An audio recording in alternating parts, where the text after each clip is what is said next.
Welcome to this Blender Essential series, and in this part 1, we're going to create this easy and versatile studio lighting setup.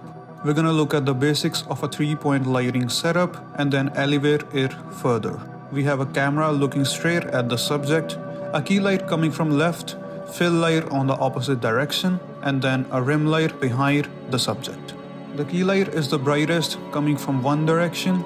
The fill light opposite to it helps in lifting the shadows, and finally the rim light creates a nice edge around the subject, helping to separate it from the background. Also, we're going to create this curved ramp which will act as our background. So in Blender, I have this really basic setup, a cube as a pedestal and this marble sculpture as our main subject with the camera looking straight towards it. If you want to use the same 3D model, you can grab it from Polyhaven. Now we can get started with creating a curved ramp. So to do that, we're going to press Shift A, go to Mesh and add a plane. I'm going to scale it a little by pressing the S key, and after that we can press Tab to go to the edit mode. Just make sure that you're using the edge selection mode here and select the back edge of our plane. Then we can press the E key to start extruding it, and then the Z key will make it go straight up on the Z axis. After that, we can press Ctrl B to start the bevel and scroll our mouse wheel up to add some more segments. This will give it the curved ramp look. Now, after you're done with it, press Tab key to exit edit mode, and with the ramp selected, just search for Shade Smooth by using the F3 or the space key. Now our curved ramp is set up. Just make sure that you have enough space between the subject and the background so you can adjust that distance as well. If I go to the render view, we can see nothing is visible yet. So to fix that, we can get started with adding some lighting. So press Shift A, go to Light, and we're gonna add an area light here. From the side view, we can press D key to bring it above our subject here. And now just try to get familiar with how the light is interacting with the subject. Move it around by pressing the G key.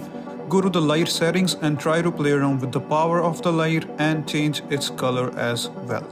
Also, another important thing to know is the size of the light. If we scale the light down, you can see it's creating sharp shadows and helps in creating a strong silhouette. But if we increase the size of that same light by pressing S, it creates softer shadows to create a nice portrait look. Also, you can press double R to easily rotate it in any direction using the trackball rotation. So with all the basics out of the way, we can start with the 3-point lighting setup. I'm using double R to make it facing towards our subject here a little, and from the top view, we can move it by pressing the G key. Similarly, just press Shift D to duplicate it and make the second light to be coming from the opposite side of our first light, and again duplicating the same light to be placed behind our subject. Now with all the 3 lights added, we can go to the render view and see how it looks. Currently, all 3 lights are using the same amount of power, but for the fill light on the right side, we can decrease its power to see how it's helping in lifting the shadows. Similarly, you can play around with the positioning of the rim light as well to create a nice edge around the subject. So this completes our 3-point lighting setup. With the basics out of the way, now we can have fun and create some cool and different ideas. So for the first idea, we can just get rid of our fill light, use our main key light to be more focused on the subject, and then for the rim light behind, we can adjust it to be coming from the opposite side to create this cool look.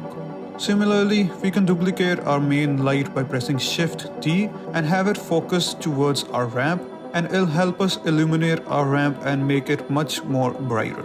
This is how it looks with and without that ramp light added.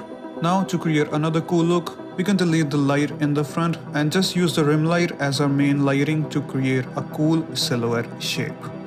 Next, I'm just using this rim light and position it on top of our subject to create another idea for a dark lighting setup. Besides that, we can create a material for our ramp as well. I'm gonna change this color to be a bit darker and then increase the roughness to be almost full. And you can see it's creating a nice dark environment.